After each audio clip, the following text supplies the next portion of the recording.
जी sir. Okay dear students, इस वक्त हम बीकॉम पार्ट 2 बिजनेस लॉ की क्लास ले रहे हैं। बिजनेस लॉ में हमारा जो चैप्टर चल रहा है उसका नाम है जी मिस्टेक। मिस्टेक गलती। होता यह है कि जब कोई शख्स गलती कर देता है तो गलती करने की सजा मिलती है, लेकिन गलती करने की कम सजा मिलेगी या ज्यादा सजा मिलेगी, इसका जो तयन होता है वो डिपेंड करता है किस किस्म की गलती की गई है। सही है। अच्छा, अब हमने जब ये पढ़ना शुरू किया था तो mistake of law of the country हमने पढ़ा, ठीक है। Mistake of law of the foreign country हमने पढ़ा, मिस्टेक ऑफ फैक्ट पढ़ा, bilateral mistake, mistake as to subject matter, ठीक है। उसके बाद मिस्टेक एज टू एग्जिस्टेंस हमने पढ़ा, mistake as to identity, quality, ये सब हमने पढ़ लिया। तो कहां तक आप जरा हेडिंग बताइएगा लास्ट, ताकि वहीं से कंटिन्यू करें। अच्छा, ये भी हो गया था मिस्टेक। अच्छा, कॉन्टिंजेंट कॉन्ट्रैक्ट, आई थिंक ये खत्म हो गया था और हमें आज जो शुरू करना है वो कॉन्टिंजेंट कॉन्ट्रैक्ट से अपनी बात का आगाज करना है, ठीक है। अगर कोई आप कुछ भी कहना चाहते हैं तो आप चैट में बता सकते हैं जी। लॉ के नोट्स इंशाल्लाह प्रिंट हो जाएंगे, आज मैं भेज दूंगा शाम तक, तो ये लॉ के नोट्स हैं वो प्रिंट हो जाएंगे। उस्मान भाई ने सवाल कर दिया। अच्छा, तो बात ये, आज हम जो शुरू कर रहे हैं बात, that is contingent contract. Definition of contingent contract according to section 31 of the Contract Act, a contingent contract is a contract to do or not to do something if some event collateral to such contract does or does not happen। ठीक है जी, यानी contingent contract को अगर मैं आसान जबान में समझाना चाहूं तो इसका मतलब यह है कि कोई भी ऐसा कॉन्ट्रैक्ट, कोई भी ऐसा मुआहिदा जिसमें कोई शर्त हो, कोई कंडीशन शामिल हो। अगर किसी कॉन्ट्रैक्ट में कोई कंडीशन शामिल होती है, हैपनिंग ऑफ एन इवेंट और non happening of an event, किसी के इवेंट के होने का या इवेंट ना होने का अगर जिक्र हो कि अगर ये हुआ तो मैं ये दूंगा और ये नहीं हुआ तो मैं ये दूंगा। मिसाल के तौर पर उस्मान भाई जो है वो बीकॉम कर रहे हैं और लेट सपोज उनके वालिद ने उन्हें कहा कि भाई अगर आपकी पोजीशन आई तो मैं आपको गाड़ी खरीद कर गिफ्ट करूंगा, ठीक है ना। अब गाड़ी खरीद कर गिफ्ट करने का जो कॉन्ट्रैक्ट है वो किस चीज पर डिपेंड कर रहा है? फर्स्ट पोजीशन लाने पर डिपेंड कर रहा है। अगर फर्स्ट पोजीशन आएगी तो वो कॉन्ट्रैक्ट होगा, उस कॉन्ट्रैक्ट की लीगल वैल्यू होगी गाड़ी देने की। अगर जो है वो फर्स्ट पोजीशन नहीं आती है तो फिर उस कॉन्ट्रैक्ट की कोई अहमियत नहीं है। तो इसमें क्या लिखा हुआ है? If some event collateral to such contract, so this is what an event collateral to the contract, कि पोजीशन आपकी आएगी तो आपको चीज मिलेगी, अगर पोजीशन नहीं आती है तो आपको वो चीज नहीं मिलेगी, ठीक है। इसी तरह कि भाई अगर कल बारिश हुई तो मैं आपको छतरी गिफ्ट करूंगा। कल अगर बारिश हुई तो मैं आपको छतरी गिफ्ट करूंगा जी, अम्ब्रेला। अब इस सिचुएशन में क्या बताया गया? अब बारिश का होना है, दिस इज कोलेटरल इवेंट। अगर बारिश होगी तो सामने वाला लायबल हो जाएगा आपको अम्ब्रेला देने के लिए, वरना आपको कुछ भी देने के लिए वो एलिजिबल नहीं है, लायबल नहीं है। आ रही बात समझ में? तो इसका मतलब क्या है कि कॉन्टिजेंट कॉन्ट्रैक्ट किसी न किसी कंडीशन के होने या ना होने पर डिपेंड करता है, ठीक है ना भाई। अब एक बंदा लेट सपोज कहता है कि कल बारिश होगी, मैंने कहा कल बारिश नहीं होगी। अब सामने वाला कहता है कि अगर कल बारिश नहीं हुई तो मैं आपको समोसे खिलाऊंगा। तो non happening of an event, यानी कि किसी इवेंट के हैपन होने में, वालेकुम अस्सलाम, किसी के इवेंट होने पर भी ये डिपेंड कर सकता है और किसी इवेंट के ना होने पर भी ये डिपेंड कर सकता है। किसी इवेंट के होने या ना होने, दोनों सिचुएशन में ये कॉन्ट्रैक्ट क्या कर सकता है? डिपेंड कर सकता है। अच्छा जी, आगे बढ़ते हैं। देखिए जी, मई की मैंने वीडियोस दी थी और मैंने उनको मैंने उनको 4 दिन के लिए अलाउ किया था कि आप 4 दिन तक देख सकते हैं। ठीक है जी। अगर किसी ने कोई नहीं देखी है तो मैं ज्यादा से ज्यादा 1-2 दिनों के लिए आपको और अलाउ कर दूंगा, तो आप देख सकेंगे, उसके बाद वो वीडियो बंद हो जाएगी। मतलब हर चीज को बेटा पढ़ने का एक वक्त होता है ना। अब शुरू के जो चैप्टर थे वो आप फौरन पढ़ें। अब ये क्या मैं आपको ले जाऊं मुल्तान और आप वही कराची में आपका दिमाग लगा हुआ है, तो ऐसे तो बात नहीं चलेगी। जैसे जैसे मैं आपको आगे लेके जा रहा हूं, जैसे जैसे हमारी क्लास आगे जा रही है, आप भी बेटा आगे की तरफ देखें, पीछे की तरफ नहीं देखना। आपने उसको पढ़ लिया, समझ लिया, याद किया, 3-4 बार 5 बार लिखा, अब उसकी कहानी फिलहाल खत्म हो गई। अब उसको देखेंगे 6 महीने बाद। अब आपने आगे की बात करनी है। अब उन्हीं वीडियोस को 4 वीडियोस 6 वीडियोस को अगर आप रगड़ते रहेंगे मई की, तो ये जून की वीडियोस आपका उसका क्या करेंगे? जो आने वाला जुलाई है उसकी वीडियोस का आप क्या करेंगे? अगर किसी ने वो वीडियोस नहीं देखी थी तो मैं ज्यादा से ज्यादा 48 घंटे के लिए आपको वीडियोस दोबारा दिखाऊंगा, उसके बाद वो वीडियो बंद हो जाएंगी, वो लिंक्स बंद हो जाएंगे। ठीक है, आपने बस उसको देखना है, उसके बाद आपने आगे बढ़ना है, चीजों को कंप्लीट करना है। ठीक है ना, वरना लॉस आप ही कहते, क्योंकि वी आर एक्सपीरियंस, आपके टीचर्स जितने भी आपके टीचर्स हैं वो अच्छी तरह ये बात जानते हैं कि आपके लिए क्या बेहतर है।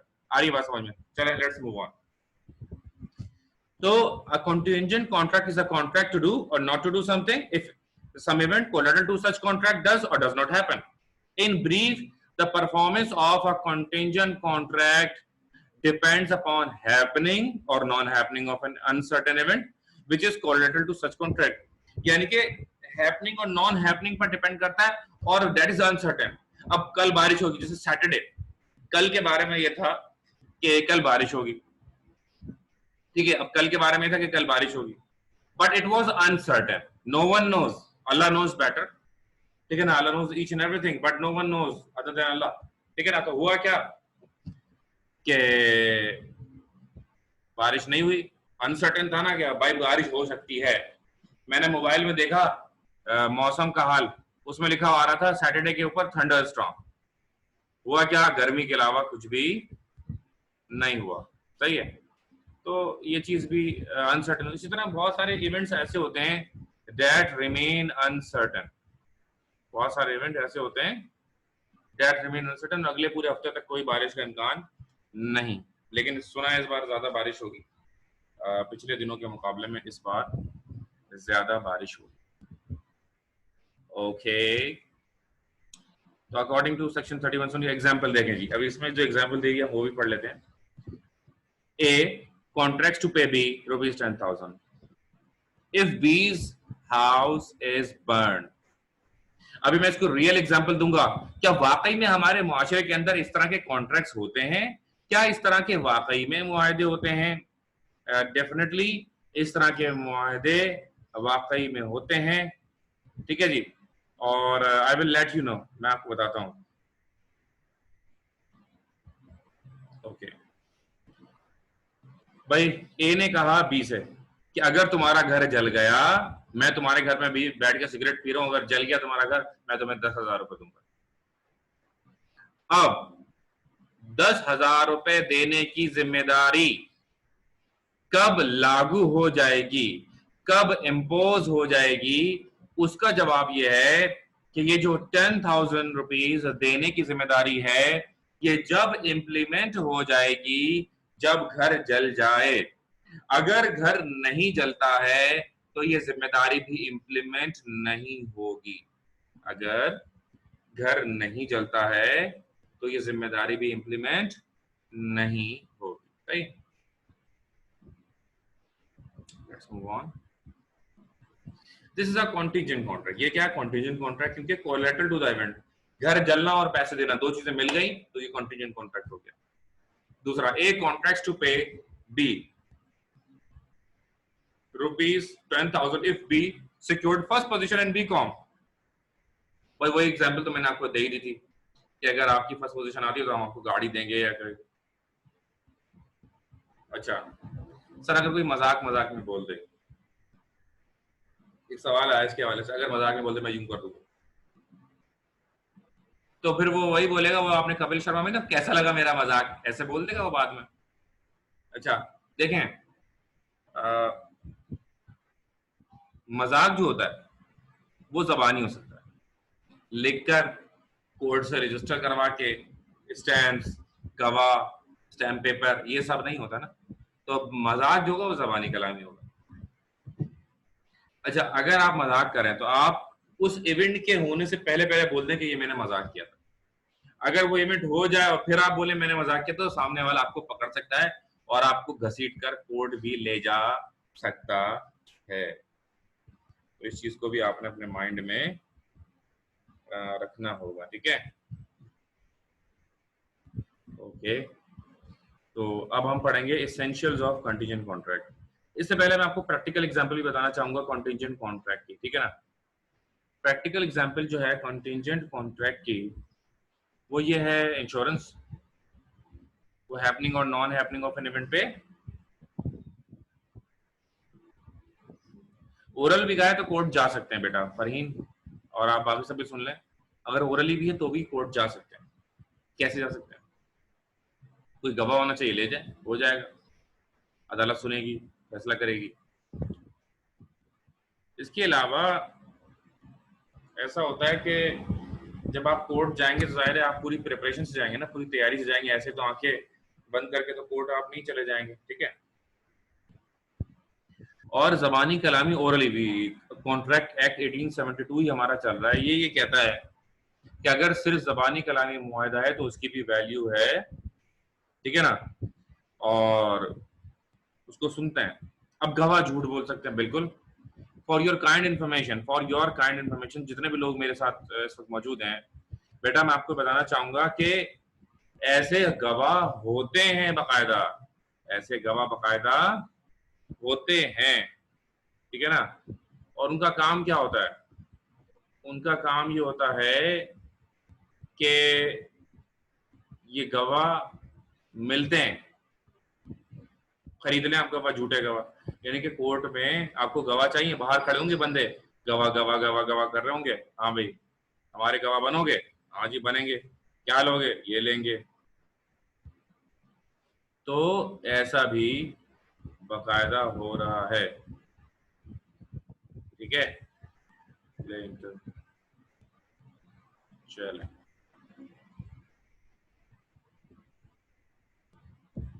ओके। जी हाँ, कोर्ट के बाहर ही बंदे मिलेंगे आपको और वो पैसे लेके झूठे गवाह बन जाएंगे। देखें, कानून किताबों में जो लिखा हुआ है ना वो अलग है, और जो असली है ना वो बिल्कुल अलग है, जो प्रैक्टिकल है। मैं आपके सामने मौजूद हूँ इस वक्त, कितने कानून की चीजें आपको मैं बता रहा हूँ। मेरी मोटरसाइकिल चोरी हो गई 0 मीटर, और तीसरा दिन था मोटरसाइकिल को चोरी हो गई। जब मेरी मोटरसाइकिल चोरी हुई तो मैं पुलिस स्टेशन गया तो उसने एफआईआर नहीं काट रहा था। एफआईआर नहीं काट रहा था तो मुझे कुछ सेक्शंस याद थे, मैंने उसको सेक्शन बताया, वो समझ गया कि ये बंदा नॉलेज वाला है, उसने फौरन एफआईआर काट दी मेरी। 1 रुपया भी मुझसे नहीं लिया, चाय को भी पूछा, मिठाई विठाई कुछ उसने जो है रखी हुई थी, उसने बोला ये भी आप खाएंगे प्लीज, ये वो बहुत रिस्पेक्ट दी उसने फिर मुझे, क्योंकि समझ गया कि दाल में कुछ काला है। तो मोबाइल भी मैंने इस तरह से कैमरा उसकी तरफ कर दिया था जिससे वो वीडियो बन रही हो। अच्छा, लेकिन मेरी बाइक नहीं मिली, ठीक है ना, और आज तक मेरी बाइक का कुछ भी पता नहीं चला, ठीक है ना। बिल्कुल किराए के गवाह होते हैं। अच्छा, कोर्ट मान लेता, क्योंकि कोर्ट तो बोलेगा, कोर्ट उसको है ना कुरान शरीफ पे हाथ रखवा के बोलता है जो कुछ कहूंगा सच के सिवा कुछ नहीं करूंगा, कहूंगा, ठीक है ना। और वो फिर भी अगर झूठ बोल रहा तो अब अदालत क्या करेगी? अदालत तो भाई मानेगी वो गवाह कानून हो में गवाह है, बस है, सही है। इसी वजह से अब कानून नया आ गया पाकिस्तान के अंदर कि झूठी गवाही पर फांसी की सजा होगी। झूठी गवाही अगर आप देते हैं और ये साबित हो जाए कल को कि इस बंदे ने जो गवाही दी थी तो झूठी गवाही होगी। फायदा, हर बंदा तो गवाह नहीं बनता ना झूठा, और एक बार दो बार बनेगा, दोबारा जिसके सामने जाएगा तो पकड़ा भी जा सकता है। बरसात पे उल्लू बैठा है, जामे गुलिस्ता कहा होगा, बहुत ही हसास मामला है, इस पर इतनी ज्यादा गुफ्तगू क्लास में करना भी सही नहीं है। क्या पता आप में से किसी के अब्बा जज बैठे हों, ठीक है, बहुत सारे हमारे स्टूडेंट्स उनके अब्बा जज लगे हुए, ठीक है, तो इसलिए जरा ख्याल करना चाहिए। ऐसा नहीं हो आप अपने अब्बा को बताया मेरे खिलाफ 100 मोटो नोटिस ले लें, वो लो भाई बुलाओ बस ये था। Essentials of contingent contract. Contingent contract is condition contract. The condition must satisfy the following requirements. Contingent event to be uncertain. देखें, इवेंट जो भी कोलेटरल हो रहा होगा उसका अनसर्टेन होना जरूरी। अगर यूं हो जाए, अगर बारिश हो जाए, बारिश अनसर्टन, बारिश कब होगी don't know, we don't know, कोई नहीं जानता बारिश कब होगी, अल्लाह जानता है। ठीक है जी। कभी कभी धूप, सख्त धूप में भी बारिश होती हुई देखी हमने, तो अनसर्टेन इवेंट। कोई कब मर जाएगा, अनसर्टेन इवेंट। ठीक है ना। कोई एक्सीडेंट कब होगा, अनसर्टेन इवेंट। कोई जहाज कब डूब जाएगा, अनसर्टेन इवेंट। कब आंधी आएगी, कब तूफान आएगा, मतलब दे आर अनसर्टेन इवेंट। कब आपकी कोई शॉप है, आपकी शॉप पर कब जो है वो ग्राहक आ जाएगा, कस्टमर आ जाएगा, तो ये अनसर्टेन इवेंट्स होते हैं। ठीक है ना। अच्छा, फिर सर्टेन इवेंट्स कौन से होते हैं?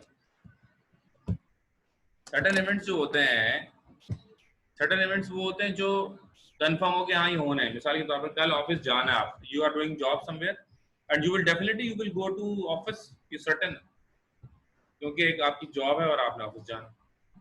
ठीक है ना। अच्छा, कोलैटरल इवेंट, तो कंटीजेंट इवेंट जो भी होगा वो अनसर्टेन होगा, जिसमें आपको लगे पता नहीं हो या ना हो, जहां पर आपके दिमाग में ये सवाल आ जाए पता नहीं ये काम होगा या नहीं होगा, जहां पर आपके ये बात जहन में आ जाएगी, तो दैट इज द प्लेस के जहां पर आप ऐसा कर सकते। ठीक है। अच्छा, दूसरा है कोलैटरल इवेंट। कोलैटरल इवेंट किसे कहते हैं? दो इवेंट्स को एक साथ होने को, कि एक इवेंट की बेस पर दूसरा इवेंट हो जाए, एक इवेंट की बुनियाद पर दूसरा इवेंट होगा, तो वो कोलैटरल। कोलैटरल कहते हैं बेसिकली मजमूए को, जमा करने को, डबल को, यानी कि something that is more than one is collateral. तो कोलैटरल इवेंट मतलब ये है कि एक इवेंट दूसरे इवेंट पर बेस कर रहा होगा। सही है जी। Next, performance after happening of an event. अच्छा, हैपनिंग या नॉन हैपनिंग, कोई भी बात होगी तो परफॉर्मेंस कब डी होगी, उसके होने के बाद या ना होने के बाद। कोलैटरल की तो बेटा मिसबा बहुत सारी एग्जांपल्स दी ना मैंने। बारिश होगी तो छतरी दूंगा, अब ये दो इवेंट हो गए, बारिश का होना, छतरी का देना, दो इवेंट हो गए, कोलैटरल हो गए। ठीक है। इसी तरह बारिश का ना होना, समोसों का देना। ठीक है। एक्सीडेंट का होना, 10,000 रुपये देना। घर का जलना, 10,000 रुपये देना। पोजीशन आना, 10,000 रुपये देना। दो इवेंट का एक साथ हो जाना। इन तमाम की तमाम सिचुएशन में क्या हो रहा है, दो इवेंट हैं और दोनों को एक साथ लिया जा रहा है।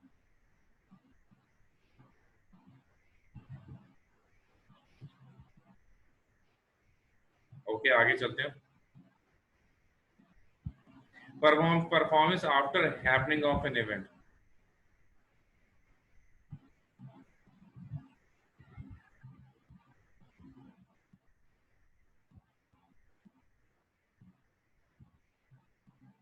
Performance after happening of an event, यानी कि पहले कोई इवेंट होना है वो हो जाएगा, जो नहीं होना है वो नहीं होगा, उसकी ड्यू डेट गुजर जाएगी।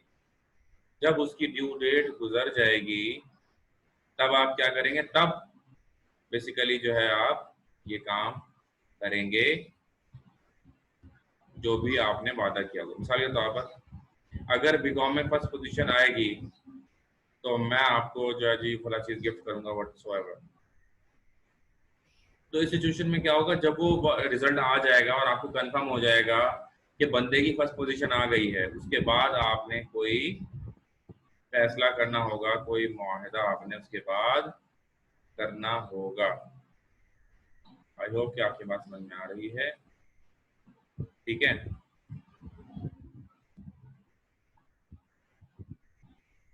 अच्छा, परफॉर्मेंस अपनी हैपनिंग और पेमेंट की बात हो गई। अब तीनों को एक ही साथ आपको तीनों चीजें समझाओ। पहली बात, अनसर्टेन होगा यानी कि गैर यकीनी होगा। अब रिजल्ट आएगा बीकॉम पार्ट 2 में, आप लोगों के पार्ट 1 का रिजल्ट आने वाला है। अब कौन पास होगा कौन फेल होगा, ये अनसर्टेन हो गया, दिस इज कॉल्ड अनसर्टेन। जब पता ही नहीं है क्या होने वाला, तो अनसर्टेन होना जरूरी है। कोलैटरल इवेंट, भाई फर्स्ट पोजीशन आएगी 10,000 रुपये मिलेंगे, कोलैटरल इवेंट। फर्स्ट पोजीशन का आना, 10,000 का मिलना, दो चीजें कोलैटरल हो गई। तीसरा, performance after happening of an event. भाई 10,000 रुपए कब दूंगा, जब मुझे कंफर्म हो जाएगा कि रिजल्ट आ जाएगा, पोजीशन आई नहीं आई, उसके बाद मैं 10,000 दूंगा। तो इसके लिए रिजल्ट का आना क्या है, रिजल्ट का आना जरूरी है। जब तक रिजल्ट नहीं आ जाता मैं कुछ भी देने वाला नहीं। ये बात इसमें आ गई। अब इसकी डिटेल पढ़ते हैं वन बाय वन जो उसमें लिखा हुआ।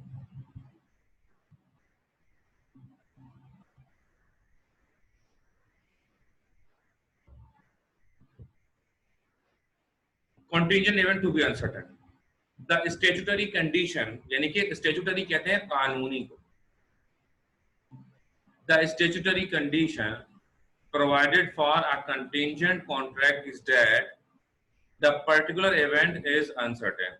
कानूनी जो शराइत इस तरह के मुआहदे में जो कानूनी शराइत लगाई गई हैं, इस तरह के मुआहदे में जो कानूनी शराइत लगाई गई हैं वो ये कहती हैं कि इवेंट का अनसर्टेन होना लाजमी है. Full stop. For example, a promise to pay a sum of money on destruction of a premises by fire. कि भाई एक बंदे को कहा गया कि अगर आपकी जगह जल जाती है, आग से जल जाती है, तो हम आपको क्या देंगे? हम आपको पैसे देंगे. इंश्योरेंस. इसकी जो रियल एग्जांपल है वो इंश्योरेंस है. अब मैं आपको बताऊं कि जब हम बिजनेस को लोन देते हैं बहुत सारे इदारों को, जब हम बिजनेस फाइनेंसिंग करते हैं तो हम लोन देते हैं. अब लोन के अंदर स्टेट बैंक के कुछ रूल्स एंड रेगुलेशंस जो हर बैंक को फॉलो करने होते हैं, हमें भी फॉलो करने होते हैं. स्टेट बैंक का एक रूल ये है कि जब हम किसी को भी लोन देंगे तो हम उसकी जो प्रॉपर्टी हमारे पास जमानत के तौर पर रखी हुई है, लैंड है, बिल्डिंग है, अब हम उसको क्या करते हैं, उसको अपने पास सिक्योरिटी के तौर पर, जमानत के तौर पर रख लेते हैं. अब हमने अगर किसी की प्रॉपर्टी जमानत के तौर पर अपने पास गिरवी रख ली, नाउ वी विल वेट. अब हम क्या करेंगे? हम इंतजार करेंगे. तो हम उस प्रॉपर्टी का क्या करते हैं? इंश्योरेंस करवाते हैं.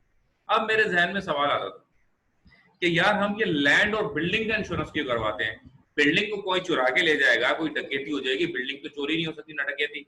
ऐसे तो नहीं ना बिल्डिंग को ट्रक में डालेंगे, मोटरसाइकिल पे रखेंगे बिल्डिंग को और कहीं ले जाएंगे. तो this is not possible. So the question is why.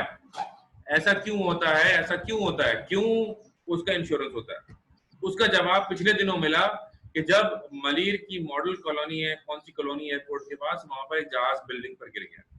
अच्छा, तो जब मैं सीख रहा था ये काम, तो मैंने पूछा था अपने बॉस से कि सर ये इसमें ब्लास्ट का भी होता है इसके अंदर और जहाज गिरने का भी होता है. मैंने बोला सर कहाँ गिरते हैं? ऐसे तो जहाज कोई लाखों में कोई एक आध गिरता है. तो मेरे बॉस ने कहा बेटा वक्त कोई भरोसा नहीं कब किस तरफ बाजी पलट जाए, तो इसका इंश्योरेंस होना बहुत ज्यादा जरूरी है. सही है, ठीक है भाई. तो इंश्योरेंस इस बात का भी कराया था कि कोई जहाज गिर जाए. तो हुआ क्या, वाकई में हमने देखा कि करीबन 25-30 मकान जो है वो जहाज गिरने से तबाह हो भी गए. तो भाई एवरीथिंग इज पॉसिबल. अब जैसे कुछ बच्चे कह रहे हैं कब्जा हो सकता है, सैलाब आ सकता है, बिल्कुल इस तरह की चीजें भी अपनी जगह पर मौजूद हैं. अच्छा जी, आगे बढ़ते हैं.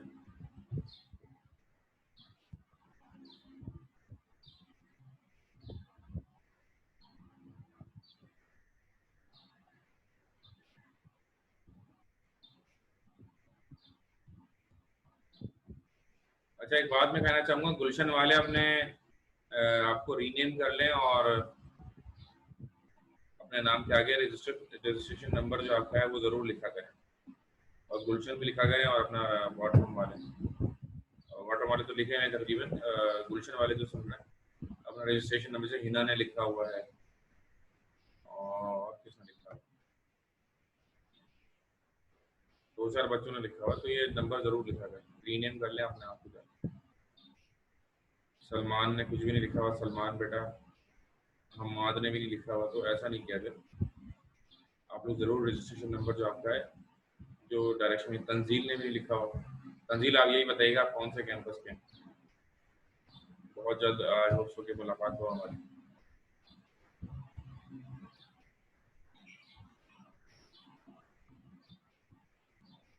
लाइट जाने में कमी आ गई है वैसे वक्त के साथ साथ, नहीं? और पेट्रोल जब महंगा हुआ तो हमारे एरिया में लोड शेडिंग जो होना शुरू हुई थी तकरीबन बंद हो गई है. अच्छा जी, तो हमने आगे बढ़ते. For example, I promise to pay sum of money on destruction of a premises by fire और a contract to pay money on loss of a ship are example of uncertain event. अब होता क्या है कि एक बात मैंने आपको बता दी, इसी तरह अब इम्पोर्ट एंड एक्सपोर्ट्स होती हैं। जब इम्पोर्ट्स एंड एक्सपोर्ट्स होती हैं तो इम्पोर्ट्स एंड एक्सपोर्ट्स में ये होता है कि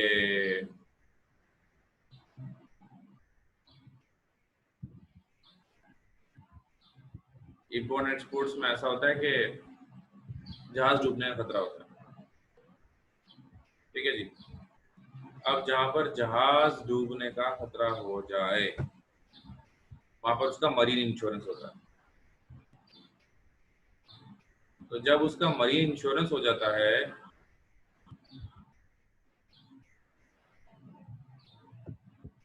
तो अगर जहाज डूब जाए तो उसके पैसे मिल जाते हैं। अच्छा, जहाज अगवा भी हो जाते हैं, समंदरी जहाज जो है वो सी पायरेट्स जो होते हैं, आपने सुना होगा, वो अगवा करके ले जाते हैं। तो ये बात भी यहाँ पर काबिले जिक्र है। तो हमने क्या लिखा कि भाई अब मरीन इंश्योरेंस, आपको पता है जितने भी जहाज हैं, कोई भी जहाज एक पोर्ट से दूसरे पोर्ट अगर जा रहा है तो उसका मरीन इंश्योरेंस होना लाजमी है। और ये जो लॉ है ये पूरी दुनिया में एज इट इज अप्लाई होता है। ठीक है जी। अच्छा, इसके बाद आपकी दोबारा से जो क्लास होगी, सेम आईडी सेम पासवर्ड से आपको लॉग इन करना होगा, लेकिन उसके अंदर अपना वाटर पम्प और स्पेशली गुलशन वाले अपना जो जीआर नंबर अगर आपका लिखा होगा, ठीक है ना, वो आपको मेंशन करना होगा। अदरवाइज आपको मीटिंग में ऐड नहीं किया जाएगा। तो इस चीज़ का आप लोगों ने ध्यान रखना। ठीक है।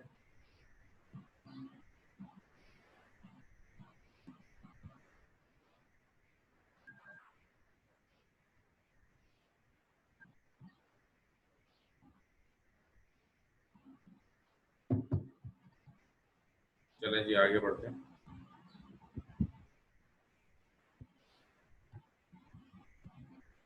चलो, तंजील बेटा आपने बताया नहीं आप कौन से कैंपस में।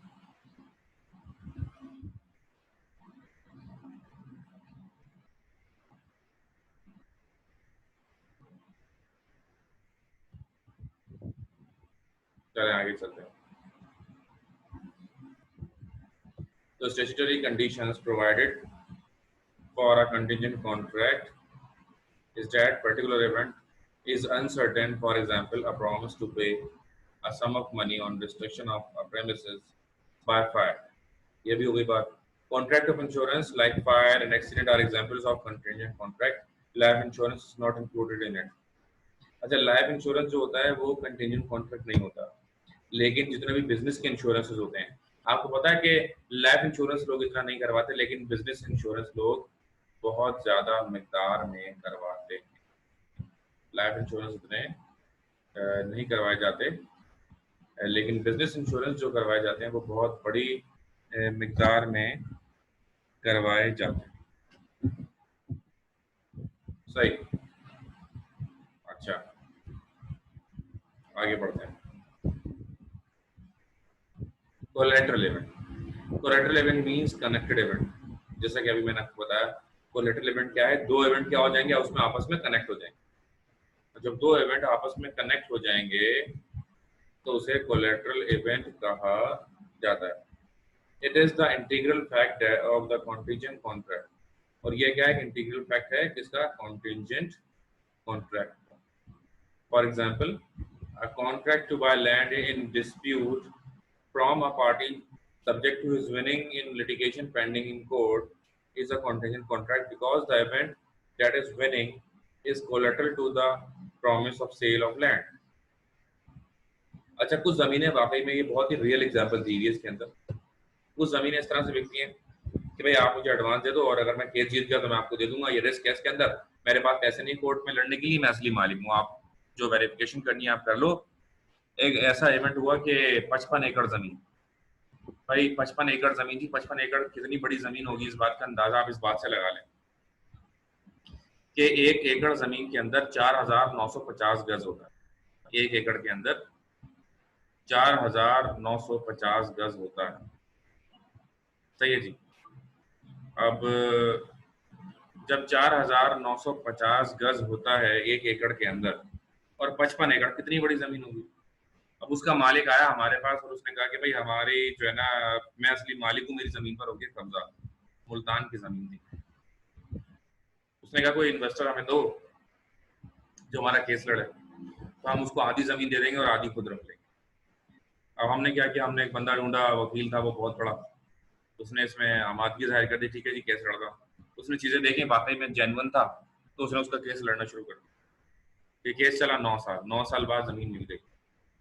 जमीन मिली तो 20 एकड़ जमीन वकील ने अपने पास ले ली और 50 लाख रुपए एकड़ के हिसाब से उसको पैसे उसके मिल भी गए।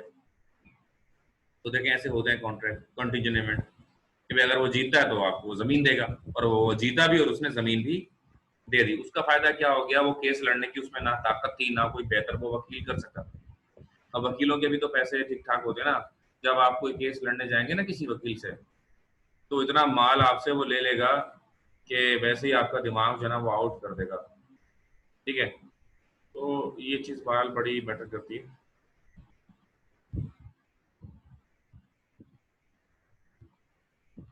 ओके।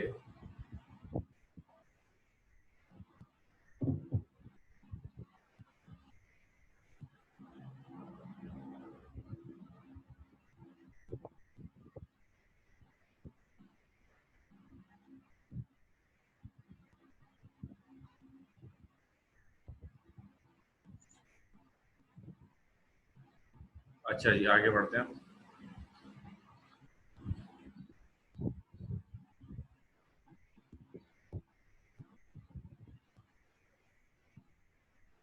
केस पहले वो स्टडी करता है, फिर बताता है कि मैं आपका केस लड़ सकता हूँ या नहीं। हर केस वकील नहीं लेता, क्योंकि किसी भी वकील की ना वो परसेंटेज बन रही है। यानी कि मैंने आपको कहा ना कि सिर्फ ये इम्तिहान नहीं है पढ़ाई, सिर्फ ये इम्तिहान अभी एग्जाम जो आप देंगे, और अगर आप कुछ भी आप पढ़ रहे हैं, कोई भी डिग्री आप ले रहे हैं, सिर्फ वही इम्तिहान आपने क्लियर नहीं करना होता। जब तक ये जिंदगी चल रही है तब तक इम्तिहान भी साथ साथ चलते रहेंगे। सही है। इसकी मैं आपको मिसाल बताऊं कि ये लॉयर्स जो होते हैं, ठीक है ना, लॉयर्स जो होते हैं, इनमें ये होता है कि ये जब तक लॉयर्स जो है, जब तक केस कोई किसी को, अगर मुझे केस कोई केस देना है, तो मैंने देखूंगा कितने उसने हारे और कितने जीते हैं। अगर उसकी जितने केस जीते हुए केसेस की तादाद ज्यादा है तो मैं उसको अपना केस दूंगा, और अगर उसके हारे हुए केसेस की तादाद ज्यादा है तो मैं उससे नहीं, मतलब नहीं दूंगा उसको केस। ठीक है ना, आधी बस ये वाली बात। The collateral event means connected event. It is the integral fact of the contingent contract, and this is the integral fact of the contingent contract. For example, note लेता हूँ आगे, spotlight. For example, a contract to buy land. ये तो मैंने आपको बता दिया, ठीक है ना। अच्छा, a party promised to sell his attached property to a particular buyer subject to approval of the same by court is called collateral of the contract. अच्छा, अगला केस इसमें होता है विरासतों वाला। भाई होता क्या है कि जिसका कि आपको मैंने कभी बताया होगा कि फसाद की जड़ जो है वो 3 है।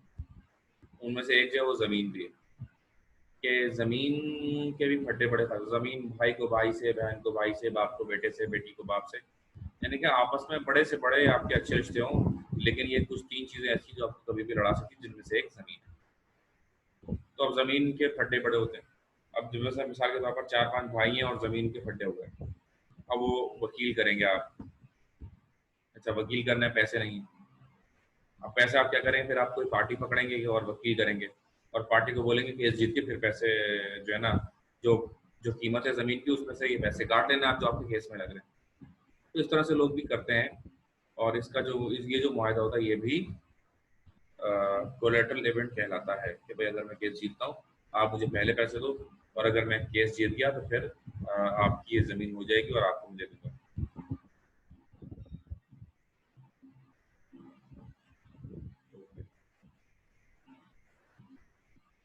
आगे चलते हैं। Performance of contingent contract, the liability of performance of contingent contract is not absolute, but it depends upon the happening of uncertain event. The liability or performance of a contingent contract is not absolute, but depends upon the happening of an uncertain event. यानी कि जो liability होती है contingent contract में, जो आपकी जिम्मेदारी होती है, जो आपको अदा करनी होती है, जो आपको परफॉर्म करनी होती है, ठीक है ना, वो आपको जब तक परफॉर्म नहीं करनी होती तब तक कोई खास इवेंट जो अनसर्टेन था वो हो ना जाए। अगर वो हो जाए तो आप पर जिम्मेदारी क्रिएट होती है, एब्सोल्यूट नहीं होती।